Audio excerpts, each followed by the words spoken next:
नमस्कार दोस्तों, स्वागत है आप सभी का हमारे YouTube चैनल तत्काल एजुकेशन पे। दोस्तों उम्मीद करते हैं आप सभी बहुत अच्छे होंगे, आपकी तैयारी भी काफी जबरदस्त तरीके से चल रही होगी।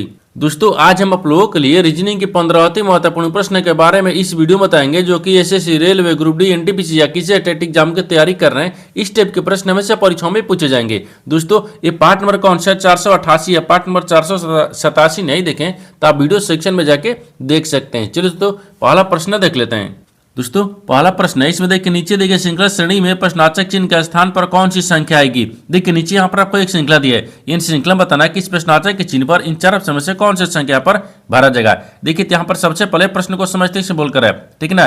देखिए यहाँ पर क्या बोल रहे हैं, 5, यहाँ पर क्या हो रहा है 4, 4 से क्या हो रहा है 5 हो रहा है, 5 ले 6 7 हो रहा है, 7 ले 13 हो रहा है, 13 से 37 हो रहा है और 37 ले आपको अगला संख्या ज्ञात करना है। देखिए इन श्रृंखला को ध्यान से देखने के बाद में हमको क्या दिख रहा है, हमको यही दिख रहा है कि देखिए यानी 4 से क्या हो रहा है 5 हो रहा है, यानी इसमें 1 को जोड़ रहा है, ठीक है, और 5 लेके हो रहा है यानी 7 हो रहा है, तो 5 में अगर 2 को जोड़ेंगे 7 हो जाएगा, और 7 ले क्या लिख रहे हैं 13 लिख रहे हैं, तो 7 में यहाँ पर क्या करें 6 को जोड़ रहा है, और 13 से क्या लिख रहे हैं 37 लिख रहे हैं, तो 13 में अगर यहाँ पर क्या करते हैं 24 को जोड़ते हैं, ठीक है, ये 37 आ जाएगा। तो 37 में कौन सी संख्या को जोड़ेंगे जो अगला संख्या ज्ञात होगा। उससे पहले एक बार नीचे ध्यान से देखिए, यानी 1 से क्या हो रहा है 2 हो रहा है, ठीक है ना, तो 1 में अगर 2 से गुना करेंगे तो 2 आ जाएगा, और 2 से क्या हो रहा है 6 हो रहा है, तो 2 में अगर 3 से गुना करेंगे 3 दूना का 6 हो गया, और 6 में क्या हो रहा है 24 हो रहा है, तो 6 में यहाँ पर 4 को गुना करते हैं तो 6 चौका 24 होता है, और 24 में भी क्या करते हैं यहाँ पर आपको 5 ले गुना करेंगे, जब 24 में 5 ले गुना करेंगे ये 120 आ जाएगा, ठीक है ना,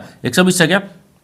अब 120 को क्या करते हैं ना 120 को 37 में जोड़ेंगे, जब 120 को 37 में जोड़ेंगे ये कितना आ जाएगा 157 आ जाएगा, यानी इस प्रश्नार्थक के चिन्ह पर कौन सा संख्या भर जाएगा 157 हो जाएगा। 157 को देखते हैं किस ऑप्शन दिख रही है, यानी ऑप्शन नंबर ए में दिख रहा है, यानी ऑप्शन नंबर ए आपका सही हो जाएगा। दोस्तों उम्मीद करता हूं इस प्रश्न को भी आप अच्छी तरह से समझ पाओगे। नेक्स्ट प्रश्न देख लेते हैं।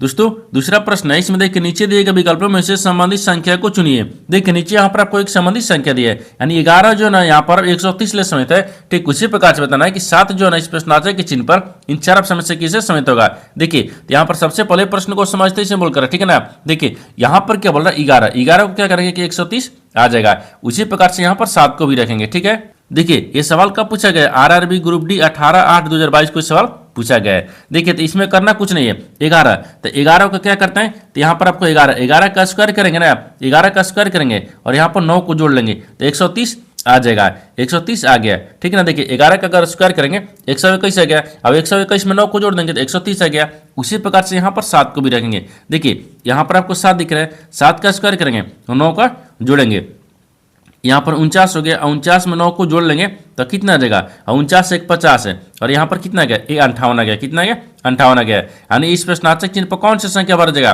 58 हो जाएगा। तो 58 को देखते हैं किस ऑप्शन दिख रही है, यानी ऑप्शन नंबर किस में दिख रहा है सी में दिख रहा है, यानी ऑप्शन नंबर सी आपका सही हो जाएगा। दोस्तों उम्मीद करता हूँ इस प्रश्न को भी आप अच्छी तरह से समझ पाओगे। नेक्स्ट प्रश्न देख लेते हैं। दोस्तों तीसरा प्रश्न है, इसमें देखिए नीचे दिए गए आकृति में त्रिभुजों की संख्या ज्ञात करें। देखिए यहाँ पर सबसे पहले प्रश्न को समझिए, इसमें बोल कर है, ठीक है ना। देखिए यहाँ पर क्या बोल रहे हैं, एक नीचे आकृति दिया है, इन आकृति में बताना कि त्रिभुजों की संख्या कितनी है। देखिए तो यहाँ पर क्या करिएगा, वीडियो को रोककर खुद अपने आप से बनाने की कोशिश करिएगा, और 15 प्रश्न में से आपने कितने प्रश्न सही किए हैं वीडियो को लास्ट में कमेंट में जरूर बताइएगा। और इस चैनल पर पहली बार आए तो चैनल को सब्सक्राइब कर बेल आइकन घंटी को प्रेस जरूर कर लीजिए, क्योंकि सबसे पहले इस तरह क्लास आपको मिलता रहे। देखिए तो सबसे पहले इसमें ध्यान से देखते हैं कि इस आकृति में आपको बताना है कि त्रिभुजों की संख्या कितनी दिख रही है। देखिए ये आपको आरआरबी देखिए एलपी टेक्नीशियन, और यहाँ पर 10/8 क्या है 2018 के सवाल पूछा गया है, ठीक ना। देखिए इसमें जितने प्रश्न लेकर हैं सभी किसी ना किसी एग्जाम में आपको पूछा गया है, ठीक है। आप देखिए यहाँ पर सबसे पहले ध्यान से देखिए इसमें त्रिभुजों की संख्या कितनी दिख रही है। देखिए 1 हो गया, 2 हो गया, और 3 दिख रहा है, 4 हो गया, 5 हो गया, 6 दिख रहा है, अभी 6 दिख रहा है, ठीक ना। और 6 के बाद में अगर इसको यहाँ से रखेंगे, ठीक है ना, इससे रखेंगे, 6 के बाद में ये क्या दिख रहा है ये 7 हो जाएगा, ठीक है। और 7 के बाद में अगर इसको इधर से रखेंगे और ये आपको क्या दिखेगा 8 हो गया है, ठीक ना। 8 के बाद में एक बड़ा वाला दिखेंगे, ठीक है, और ये बड़ा वाला था, बड़ा वाला कितना दिख रहा है 9 दिख रहा है, ठीक है ना, 9 हो गया। और इसमें कहीं दिख रहा है हाँ और दिखेगा, ठीक है ना। देखिए 9 के बाद में अगर इसको रखेंगे ऐसे, देखिए तो 10 हो गया, ठीक है ना, ये 10 हो गया। अब 10 के बाद में फिर इसको ऐसे रखेंगे ना, फिर इसको भी रखेंगे ऐसे, तो 10 से कितना आ गया ये 11 आ गया, ठीक ना, 11 हो गया। और आपको दिख रहा है हाँ 11 के बाद में देखिए 11 हो गया, ठीक है ना। तो 11 दिख रहा है, 11 के बाद में फिर इसको ऐसे रखेंगे, 11 एक ऐसे, ठीक है, कितना दिख रहा है, ये 12 आ गया, ठीक है ना, ये 12 आ गया। अब 12 इधर से आ गया ना, तो 12 इधर से भी जाएगा, देखिए ऐसे देखेंगे तो 12 एक कितना आ गया, यहाँ पर आपको एक 13 दिख रहा है, ठीक है ना, ये 13 आ गया है, ठीक है, 13 आ गया है। और 13 के बाद में और देखिए 13 आ गया ना, 13 के बाद में देखिए इसको देखेंगे, ये 14 दिखेगा, देखिए इसको यहाँ से इसे बनाएंगे तो क्या दिखेगा, 14 दिखेगा, ठीक है, इसको ऐसे रखते हैं, 14 दिखेगा। 14 के बाद में देखिए और बनेगा, ठीक है ना, और इसमें कहाँ से बन रहा है, देखिए यहाँ पर 14 हो गया, 14 के बाद में ना, ठीक है, देखिए ऐसे बनेगा, एक इधर से ऐसे बनेगा, देखिए ये 14 एक कितना दिख रहा है, ये 15 आ जाएगा, ठीक है ना, ये कितना आ गया, ये 15 आ गया। 15 के बाद में देखिए एक इधर से भी दिखेगा, ये 16 दिखेगा, ठीक है ना, ये कितना आ गया, 16 आ गया, कितना आ गया, 16 आ गया। और इसमें दिख रहा है, नहीं दिखेगा, यानी इस आकृति में टोटल कितने त्रिभुजों की संख्या दिख रही है, 16 को दिख रहा है। तो 16 को देखते हैं किस ऑप्शन में दिख रही है, यानी ऑप्शन नंबर किस में दिख रहा है, सी में दिख रहा है, यानी ऑप्शन नंबर सी आपका सही हो जाएगा। दोस्तों उम्मीद करता हूँ इस प्रश्न को भी आप अच्छी तरह से समझ पाओगे। नेक्स्ट प्रश्न देख लेते हैं। दोस्तों 4 नंबर प्रश्न, इसमें देखिए निम्नलिखित विकल्पों में से दी गई छवि का उपयुक्त जल प्रतिबिंब चुनिए। देखिए यहाँ पर सबसे पहले प्रश्न को समझिए, इसमें बोल कर है, ठीक है ना। देखिए यहाँ पर क्या बोल रहा है, ये बोल रहा है कि एक नीचे यहाँ पर क्या दिए, मान लीजिए आकृति दिया है, ठीक है, या छवि दिया है। इस आकृति को हम जब इस दल यानी जल प्रतिबिंब में देखेंगे ये कैसे दिखेगा, आपको इसी को बताना है। देखिए तो जल प्रतिबिंब कहाँ बनता है, यानी नीचे बनता है। जैसे क्या हो गया, देखिए इसको जल प्रतिबिंब बनाएंगे, ठीक है ना, यहाँ पर जल प्रतिबिंब हो गया। जैसे देखिए यहाँ पर क्या लिख रहे हैं, यू लिख रहा है, 8 लिख रहा है, अब पी लिख रहा है, 5 लिख रहा है, ए लिख रहा है, और यहाँ पर 7 लिख रहा है। अब इसको जल प्रतिबिंब बनाने के लिए हमको क्या करता है, नीचे जल प्रतिबिंब बनाएंगे, ठीक है। देखिए जब इस आकृति को हम जल प्रतिबिंब में देखेंगे तो कैसे दिखेगा, आपको इसी को बताना था। देखिए अब यहाँ पर जल प्रतिबिंब हो गया, जब यू को यहाँ पर जल में देखेंगे ऐसे बन जाएगा, 8 को देखेंगे तो सेम बनेगा, पी को देखेंगे तो देखिए ऐसे बन जाएगा, अगर 5 को देखेंगे तो देखिए ऐसे बन जाएगा, थोड़ा सा 5 को देखिए ऐसे बनेगा, ठीक है ना, ऐसे बन जाएगा, 5 हो गया। अब फिर ए को देखेंगे तो ए देखिए ना आपको ये आपको इस प्रकार से दिख जाएगा, ठीक है ना, ये आपको इस प्रकार से दिख जाएगा। और 7 को देखेंगे तो 7 देखिए, 7 आपको ऐसे दिख जाएगा, ठीक है। देखिए ये आपको क्या दिख रहा है, ये आपको वास्तविक आकृति हो गया। जब इसी आकृति को हम जब जल प्रतिबिंब में देखेंगे तो किस प्रकार से दिख रहा है, आपको इसी को बताना था। देखिए जल प्रतिबिंब आपको इससे दिखेगा, इस तरह का आकृति देखते हैं किस ऑप्शन में दिख रही है, ठीक है ना। देखिए यहाँ पर ए में दिख रहा है A8P, देखिए यहाँ पर P कैसे दिख दिया, और देखिए ये नहीं हो पा रहा है, ठीक है ना, ये नहीं हो रहा है क्योंकि P को चेंज कर दिया है, ठीक है। आगे देखिए 7 दूसरा में देखेंगे, दूसरा तो ऐसे नहीं दिख रहा है। यहाँ पर C को देखिए, C भी और C इसमें दिख रहा है, P की नहीं, देखिए C भी क्या दिख रहा है, यानी P आपको सीधा दे दिया है, ये भी नहीं हुआ है, ठीक ना। यहाँ पर आपको क्या दिख रहा है, और डी में दिखेगा, क्योंकि देखिए U8B5A7, ठीक है, यानी ऑप्शन नंबर डी आपका सही हो जाएगा। दोस्तों उम्मीद करता हूँ इस प्रश्न को भी आप अच्छी तरह से समझ पाओगे। नेक्स्ट प्रश्न देख लेते हैं। दोस्तों 5वां प्रश्न, इसमें देखिए नीचे दिए गए प्रश्न आकृति में लुप्त संख्या ज्ञात कीजिए। देखिए नीचे यहाँ पर आपको एक आकृति दिया है, इन आकृति में बताना क्या है कि इस प्रश्नार्थ के चिन्ह पर इन 4 ऑप्शन से कौन सी संख्या यहाँ पर भरा जाएगा। देखिए यहाँ पर आपको क्या करना है ना, जो सबसे पहले प्रश्न को समझिए सिंबल करा, ठीक है ना। देखिए ये क्या बोल रहा है, तो यहाँ पर आपको ध्यान से देखिए, इस आकृति को ध्यान से देखने के बाद में हमको क्या दिख रहा है, देखिए हमको दिख रहा है कि इधर बड़ा दिया है, इधर भी बड़ी दिया है, यहाँ भी आपको बड़ी संख्या दी है, यानी यहाँ से लेकर यहाँ तक क्या है कि ना वो बड़ी संख्या लिखा है, क्या लिखा है, ये बड़ी संख्या दी है। तो छोटी संख्या को बड़ी संख्या की तरफ ज्ञात करते हैं। जैसे में ध्यान से देखिए यहाँ पर क्या दिख रहा है, और यहाँ पर आपको देखिए ये दिख रहा है कि देखिए 4 से क्या हो रहा है, ये 16 लिख रहा है। अगर 4 का स्क्वायर कर देंगे ना तो 16 आ जाएगा, ठीक ना। आप देखिए यहाँ पर आपको क्या लिख रहा है, 9 लिख रहा है, 9 से क्या हो रहा है, 81 हो रहा है, तो 9 का भी स्क्वायर कर देंगे 81 आ जाएगा। अब यहाँ पर देखिए 3 से क्या लिख रहे हैं, 9 लिख रहा है, तो 3 का स्क्वायर करेंगे तो 9 आ जाएगा। उसी प्रकार से देखिए यहाँ पर 5 दिख रहा है, तो 5 का भी क्या करते हैं, स्क्वायर करेंगे, यहाँ पर कितना आ जाएगा, 25 आ जाएगा। यानी इस प्रश्नार्थक चिन्ह पर कौन सा संख्या बढ़ जाएगा, 25 हो जाएगा।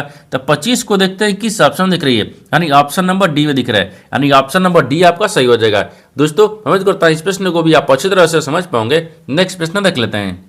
दोस्तों 6वां प्रश्न है, इसमें देखिए समय 6:30 बजे का है, यानी देखिए घंटे और मिनट वाली सुई के बीच का कोण कितना होगा। सबसे पहले प्रश्न को समझिए, इसमें बोलकर है, ठीक है ना। देखिए यहाँ पर क्या बोल रहा है, ये बोल रहा है ना, यहाँ पर आपको क्या दिख रहा है, बोल रहा है कि समय, यहाँ पर बोल रहा है समय 6:30 बजे, यानी 6:30 हो रहा है, ठीक है। तो बोल रहा है कि घंटे और मिनट के बीच के सुई का डी का कोण बताना कितना होगा।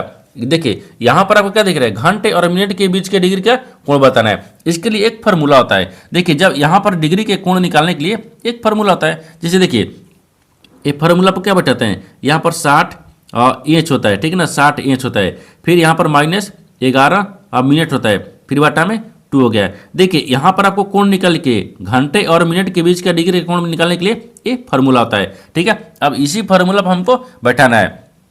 जैसे देखिए अब इसी फार्मूला पर कैसे बैठाएंगे, यहाँ पर 60 दिख रहा है, ठीक है ना, 60 हो गया और 60 इंच मतलब घंटा हो गया, तो 60 गुने घंटा, घटना कितने दिए, 6 घंटा दिए, 6 को रख लेंगे।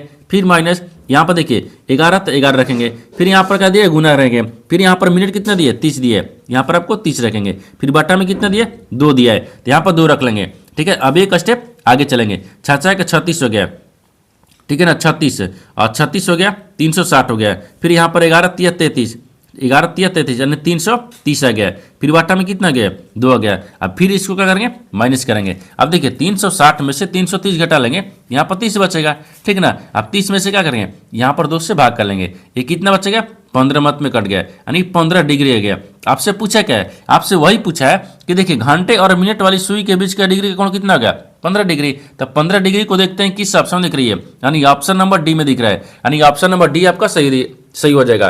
दोस्तों उम्मीद करता हूँ इस प्रश्न को भी आप अच्छी तरह से समझ पाओगे। नेक्स्ट प्रश्न देख लेते हैं।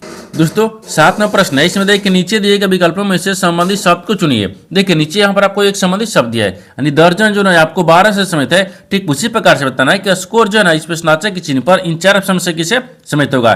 देखिए तो यहाँ पर सबसे पहले प्रश्न को समझते से बोल कर है, ठीक है। देखिए यहाँ पर क्या बोल रहा है, दर्जन, दर्जन से क्या लिख रहे हैं, 12 हो रहा है, यानी दर्जन से 12 से समित है। उसी प्रकार से यहाँ पर स्कोर से बताएंगे, ठीक है ना। देखिए एक दर्जन में, जैसे एक दर्जन में कितने होते हैं, 12 वस्तुएं होती हैं, यानी वस्तु है, ठीक है ना, वस्तु होती, ठीक है। देखिए जिस प्रकार से एक दर्जन, यानी एक दर्जन में कितना होता है, दर्जन दिया ना, तो एक दर्जन होता है, एक दर्जन में 12 वस्तु होती है। उसी प्रकार से यानी स्कोर, स्कोर यानी एक स्कोर में जैसे लिखते हैं, देखिए यहाँ पर स्कोर लिखेंगे, पहले 1 लिख लेते हैं, ठीक है।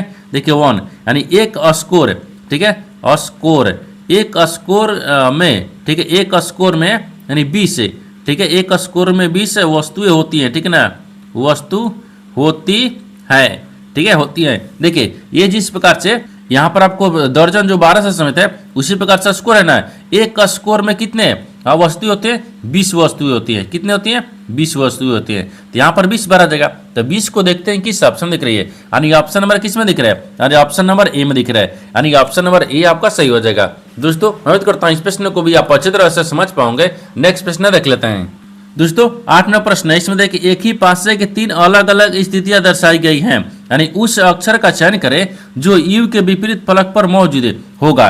देखिए यहाँ पर सबसे पहले प्रश्न को समझिए, इसमें बोल कर, ठीक है ना। देखिए यहाँ पर क्या बोल रहा है, ये बोल रहा है ना कि एक ही पासे के यहाँ पर 3 स्थितियों को दर्शाया गया है, जिसमें पूछ रहा है क्या रहा है कि यू के विपरीत बताना कौन सा अक्षर होगा। तो यहाँ पर सबसे पहले ध्यान से देखिए, यहाँ पर क्या दिख रहा है, यहाँ पर जब बोल रहा है कि एक ही पासे के 3 अलग अलग स्थितियों को दर्शाई गए हैं, यानी उस अक्षर का चयन करें जो यू का, यानी यू के विपरीत फलक पर मौजूद होगा।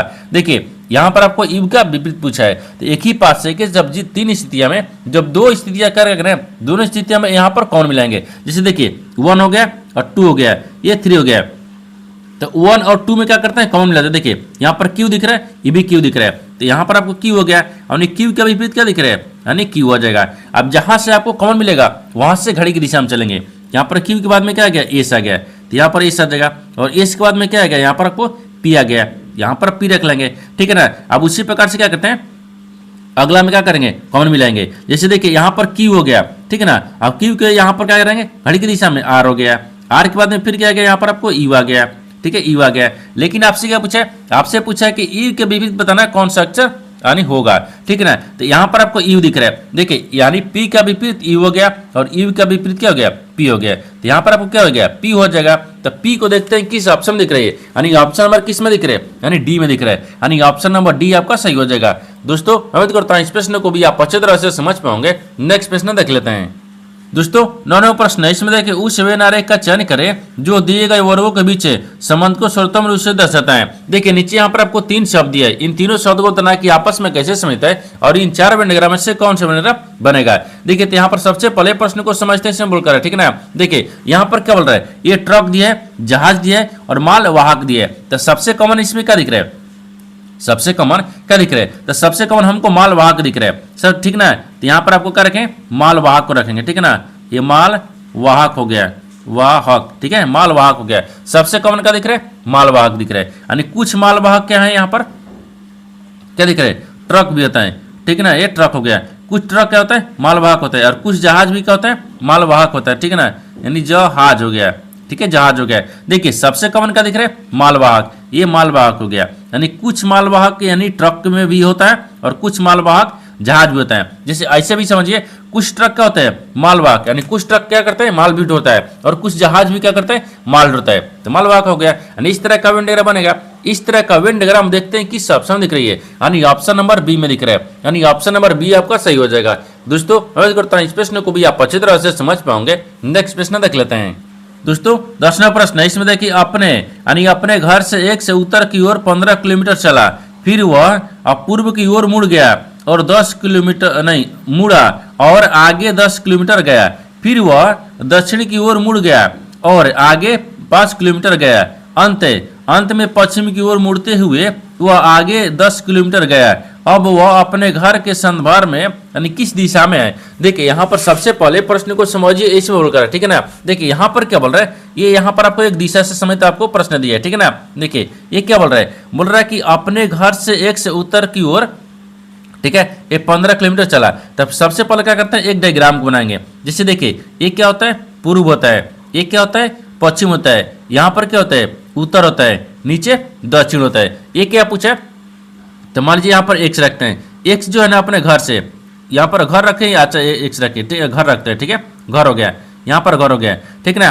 अब बोल रहा है कि देखिए अपने घर से एक से उत्तर की ओर 15 किलोमीटर चला, तो ये घर हो गया, घर से उत्तर की तरफ 15 किलोमीटर चलता है, 15 किलोमीटर हो गया। यानी फिर वह अब पूर्व की ओर मुड़ गया और आगे 10 किलोमीटर चला, यानी पूर्व की तरफ मुड़ा और आगे कितना चला, ये 10 किलोमीटर चल गया, ठीक है। फिर वह यहाँ पर दक्षिण की ओर मुड़ गया, यानी मुड़ गया और आगे बोल रहा है कि 5 किलोमीटर चला, फिर दक्षिण की तरफ मुड़ा, तो दक्षिण की तरफ नीचे ये 5 किलोमीटर चला, ठीक है, 5 किलोमीटर चल गया। अब आगे क्या बोल रहा है ना कि अंत है, देखिए अंत में पश्चिम की ओर मुड़ते हुए, अंत में पश्चिम की ओर मुड़ते हुए वो आगे 10 किलोमीटर गया, फिर क्या कहे कि फिर पश्चिम की तरफ मुड़ता है और आगे कितना चला, ये 10 किलोमीटर चल गया, ठीक है, 10 किलोमीटर चल गया। आगे बोल रहा है कि अब वह संदर्भ, देखिए अब वह अपने घर के संदर्भ में किस दिशा में है, अपने घर से वो किस दिशा में, आपको इसी को बताना है। देखिए तो अपने घर से किस दिशा में दिख रहा है, ये यहाँ तक उसका घर था, घर से किस दिशा में दिख रहा है, तो घर से ऊपर की तरफ, यानी घर से देखिए, अगर घर से इधर दिखेगा उत्तर हो जाएगा, ये तो सही है, नहीं उत्तर हो गया, ठीक है ना। तो आपसे वही पूछा है कि घर से वो किस दिशा में दिख रही है, तो उत्तर दिशा में दिख रहा है, तो उत्तर दिशा को देखते हैं किस ऑप्शन में दिख रही है, यानी ऑप्शन नंबर आपको ए में दिया है, यानी ऑप्शन नंबर ए आपका सही हो जाएगा। दोस्तों उम्मीद करता हूँ इस प्रश्न को भी आप अच्छी तरह से समझ पाओगे। नेक्स्ट प्रश्न देख लेते हैं। दोस्तों 11वां प्रश्न है, इसमें देखिए यदि प्लस और भाग को परस्पर बदल दिया जाए तथा गुना और प्लस को परस्पर बदल दिया जाए तो निम्नलिखित समीकरण में प्रश्न चिन्ह के स्थान पर क्या आएगा, आपको इसी को बताना है। देखिए यहाँ पर सबसे पहले प्रश्न को समझिए, इसमें बोलकर, ठीक है ना। देखिए यहाँ पर क्या बोल रहे हैं, एक समीकरण दिया है, इन समीकरणों को सही बनाने के लिए 2 चिन्ह को आपस में बदलना होगा, बदलने के बाद में समीकरण को सही बनाएंगे। तो सबसे पहले क्या करते हैं, 2 चिन्ह को आपस में बदलते हैं। जैसे देखिए और यहाँ पर क्या लिख रहे हैं, बोल रहा है कि यदि माइनस और भागा को परस्पर बदल दिया जाए, यानी माइनस के जगह पर क्या रखते हैं, भागा रखते हैं, और भागा के जगह पर क्या रखते हैं, माइनस को रखते हैं, ठीक है। आगे बोल रहा है कि यहाँ पर देखिए गुना तथा गुना और प्लस को आपस में बदल दिया जाए, यानी गुना के जगह पर प्लस को रखते हैं, ठीक है, और प्लस की जगह पर गुना रखते हैं। इस चिन्ह को बदलने के बाद में अब बता रहा है कि प्रश्नवाचक चिन्ह पर इस कौन सा संख्या भरा जाएगा। अब देखिए चिन्ह को तो बदल दिए, चिन्ह बदलने के बाद में समीकरण को सही बनाएंगे, ठीक ना। अब यहाँ पर क्या दिख रहा है, 8 दिख रहा है, और गुना यहाँ पर 63 हो गया, ठीक है। भागा कितना दिख रहा है, 7 दिख रहा है, और फिर प्लस में यहाँ पर 7 दिख रहा है, फिर माइनस 9 दिख रहा है, ये प्रश्नवाचक चिन्ह हो गया। अब देखिए और 9 7 63, यहाँ पर 9 7 63 हो गया, 8 9 72 हो गया, ठीक है ना। अब फिर यहाँ पर प्लस कितना दिख रहा है, 7 माइनस 9। अगर 7 को जोड़ेंगे तो यहाँ पर कितना है, 79। 79 में से 9 को घटा लेंगे, यहाँ पर 70 आ गया। कितना का 70, यानी इस प्रश्नार्थक चिन्ह पर कौन सा संख्या बढ़ जाएगा, 70 हो जाएगा। 70 को देखते हैं किस ऑप्शन दिख रही है, यानी ऑप्शन नंबर यहाँ पर आपको किस में दिख रहा है, डी में दिख रहा है, यानी ऑप्शन नंबर डी आपका सही हो जाएगा। दोस्तों उम्मीद करता हूँ इस प्रश्न को भी आप अच्छी तरह से समझ पाओगे। नेक्स्ट प्रश्न देख लेते हैं। दोस्तों 12वां प्रश्न है, इसमें देखिए 8 लड़के A B C D E F G और एच एक पंक्ति में दक्षिण की ओर मुंह करके बैठे हुए हैं, यानी परंतु जरूरी नहीं है कि वे इसी क्रम में बैठे हो।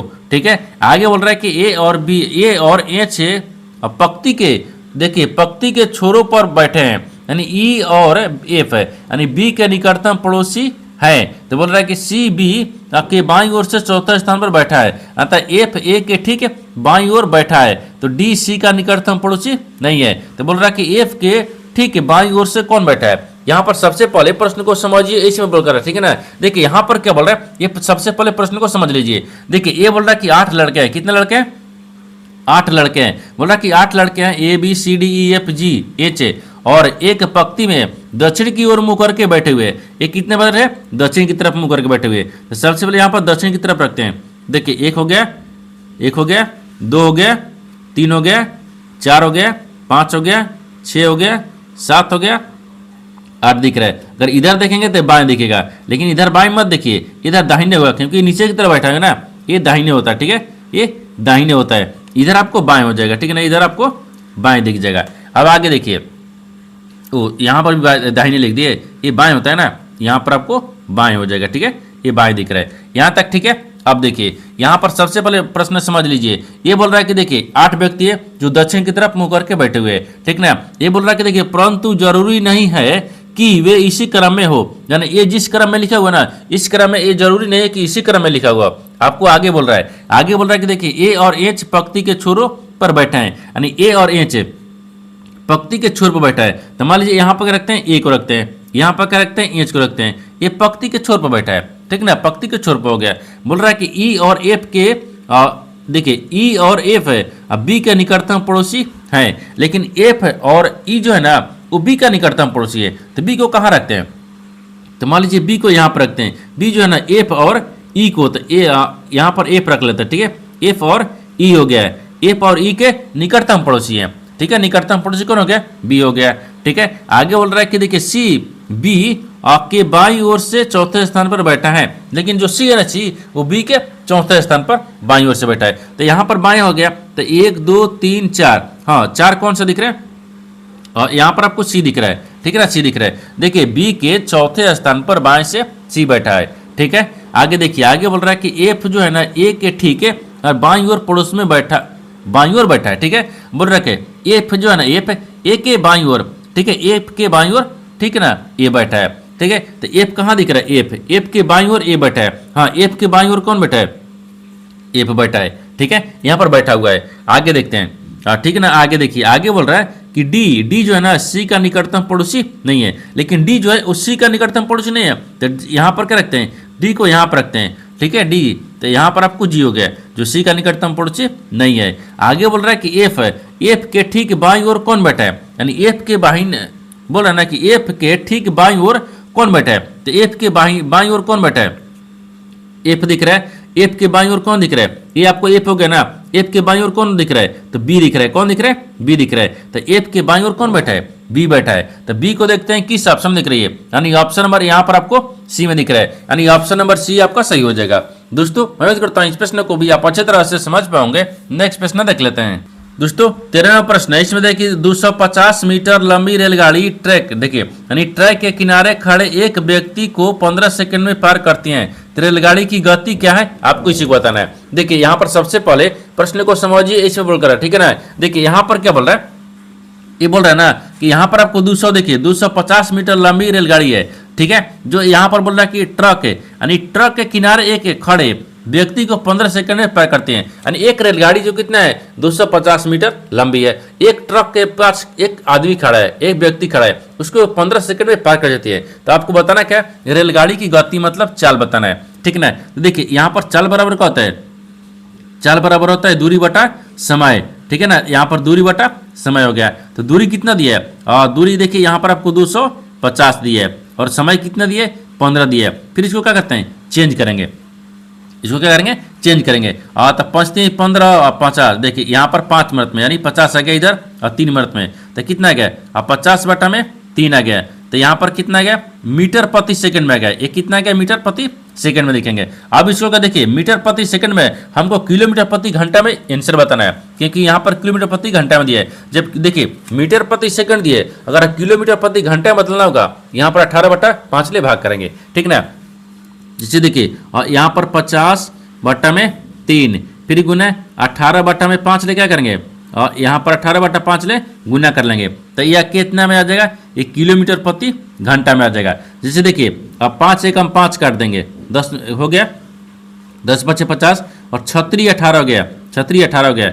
ये कितना आ गया, और 10 में देखिए 10 गुना 6 बराबर 60, कितना आ गया, 60 किलोमीटर प्रति घंटा आ गया। तो आपसे वही पूछा है कि रेलगाड़ी की गति क्या है, यानी चाल क्या है, तो 60 किलोमीटर प्रति घंटा है। तो 60 किलोमीटर प्रति घंटा देखते हैं किस ऑप्शन दिख रही है, यानी ऑप्शन नंबर किस में दिख रहा है, बी में दिख रहा है, यानी ऑप्शन नंबर बी आपका सही हो जाएगा। दोस्तों उम्मीद करता हूँ इस प्रश्न को भी आप अच्छी तरह से समझ पाओगे। नेक्स्ट प्रश्न देख लेते हैं। दोस्तों 14वां प्रश्न है, इसमें देखिए एक राशि ए बी और सी में यानी 2:5:9 के अनुपात में बांटी गई है, ठीक है। यदि ए का भाग कितना है, 2500 है, 2500 रुपए, तो कुल राशि कितनी होगी। देखिए यहाँ पर सबसे पहले प्रश्न को समझिए, इसमें बोलकर है, ठीक है ना। देखिए यहाँ पर क्या बोल रहा है, ये बोल रहा है ना कि यहाँ पर एक राशि है, क्या है, एक राशि है जो यहाँ पर ए बी सी, ठीक है, यहाँ पर आपको यानी ए बी सी में बांटा जाता है, 2:5:9 अनुपात में बांटी जाती है। यदि बोल रहा है कि ए का भाग दिया है इतना रुपए, तो कुल राशि यानी तीनों का राशि बताना है कितना होगा। तो सबसे पहले क्या करते हैं, ए का हिस्सा निकाल लेंगे, क्योंकि आप तो वही पूछा है। देखिए ए का कितना हो गया, 2x हो गया, और बी का कितना हो गया, 5x हो गया, और सी का कितना हो गया, 3x। जैसे यहाँ पर देखिए, यहाँ पर लिखते हैं ना ए का हिस्सा कितना गया, तो यहाँ पर 2x आ गया, ठीक है। और बी का हिस्सा कितना दिख रहा है, तो बी का हिस्सा 5x आ गया, ठीक है। और सी का हिस्सा कितना दिख रहा है, तो 9x आ गया, ठीक है, 9x आ गया। लेकिन आपसे पूछा है ए का हिस्सा है, ठीक है ना। तो सबसे पहले देखिए यहाँ पर ए, तो ए को रखेंगे, तो ए बराबर क्या आ गया, ए, हाँ ए का मान कितना दिए, 2 दिया ना, तो पहले से रखें 2x रखेंगे, और बराबर कितना दिया है, 2500। बोल रहा है कि ए का भाग कितना है, 2500, तो ए बराबर 2 हो गया, और ये 2500 हो गया, ठीक है, ये 2500 हो गया, ठीक है। अगर काटेंगे तो 25 12 दूनी के 1250 हो जाएगा, ठीक ना। ये 1250 दिख रहा है, यानी x बराबर कितना गया, 1250। जब x बराबर 1250 आ गया, आपको कुल राशि पूछा है, ठीक है ना। तो यहाँ पर रखते हैं कुल राशि, ठीक है ना, ये कुल राशि हो जाएगा। तो कुल राशि कितना दिख रहा है, देखिए यानी 2x, फिर प्लस में 5x, फिर प्लस में 9x, ठीक है ना, और बराबर में, और ठीक ना इसको जोड़ेंगे, ठीक है, और बराबर में कितना देगा, ये 65 25 12 1250, ठीक है ना, ये 1250 आ जाएगा। अब देखिए सबको जोड़ेंगे और तक कितना आ जाएगा, और ये 9 5 यहाँ पर कितना है, और 15 x 16 कितना है, 16x आ जाएगा, ठीक है ना, 16x आ गया। अब यहाँ पर 16x में और फिर 1250 ले भाग करेंगे। अब देखिए इसको भाग कर लेंगे तो कितने मर्त में कटेगा, ये यहाँ पर अब भाग करने पर कितने मर्त में कट रहा है। लेकिन देखिए इधर गुना से भागा, यहाँ पर आपको भाग करना होगा ना, इस 16 आ गया, कैसे 16 अब भाग करेंगे, ठीक है।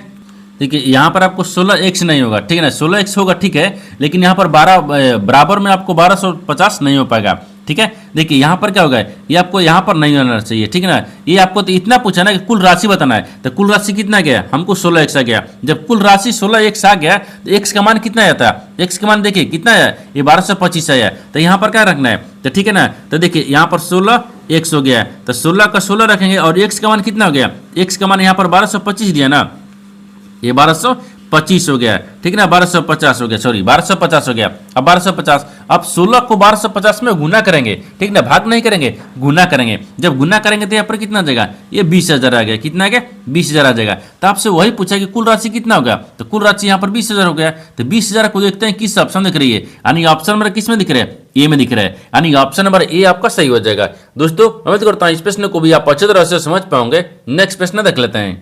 दोस्तों 15 प्रश्न है, इसमें देखिए दो संख्याओं का महत्तम समापवर्तक 16 तथा उनका गुणनफल 6400 है, तो उनका लघुत्तम समापवर्तक बताना क्या होगा। देखिए यहाँ पर सबसे पहले प्रश्न को समझिए, इसमें बोल कर है, ठीक है ना। देखिए यहाँ पर क्या बोल रहा है, ये बोल रहा है ना कि दो संख्याओं का महत्तम समापवर्तक कितना दिया है, 16 दिया है, तो उनका क्या बताना है, गुणनफल दे दिया है 6400 दिया है, तो उनका लघुत्तम समापवर्तक ज्ञात करना है। देखिए तो लघुत्तम समापवर्तक क्या कर रहे हैं, टोटल कितना दिया है, ये 64 दिया है। क्या बोल रहा है कि देखिए दोनों संख्याओं का महत्तम समापवर्तक 16 है। अब बोल रहा है कि उनका गुणनफल कितना दिया है, 6400 दिया है, तो 6400 बराबर, अब बोल रहा है कि कितना, देखिए 16, लघुत्तम कितना दिए, 16 दिए, फिर गुना यहाँ पर लसन निकाल लेंगे, ठीक है ना, ये लसन निकालेंगे क्योंकि आपसे वही पूछा है, लघुत्तम पूछा है, तो लघुत्तम समापवर्तक यानी लसा पूछा है, तो यहाँ पर लसन निकालेंगे, ठीक है ना, ये लसा हो गया, लसा बराबर यहाँ पर क्या होगा, 6400 दिया है, ठीक है, ये 6400। अब 6400 को इधर क्या करें, भाग कर देंगे, तो यहाँ पर कितना मर्त में कटेगा, ये 4 मर्त में, तो कितना गया, ये 400 आ गया। आपसे पूछा क्या है, लघुत्तम पूछा है, यानी उसका लघुत्तम समापवर्तक कितना गया, 400 आ गया। तो 400 को देखते हैं किस ऑप्शन में दिख रही है, यानी ऑप्शन नंबर यहाँ पर आपको बी में दिख रहा है, यानी ऑप्शन नंबर बी आपका सही हो जाएगा। दोस्तों उम्मीद करता हूँ इस प्रश्न को भी आप अच्छी तरह से समझ पाओगे। नेक्स्ट वीडियो में मिलते हैं, तब तक जय हिंद दोस्तों इस चैनल पर पहली बार आए तो चैनल को सब्सक्राइब कर बेल आइकन घंटी को प्रेस जरूर कर लीजिए, क्योंकि सबसे पहले इस तरह क्लास आपको मिलता रहे। और इन सारे प्रश्न का PDF आपको टेलीग्राम पर मिल जाएगा, जो कि इस वीडियो का डिस्क्रिप्शन में लिंक दिया गया है।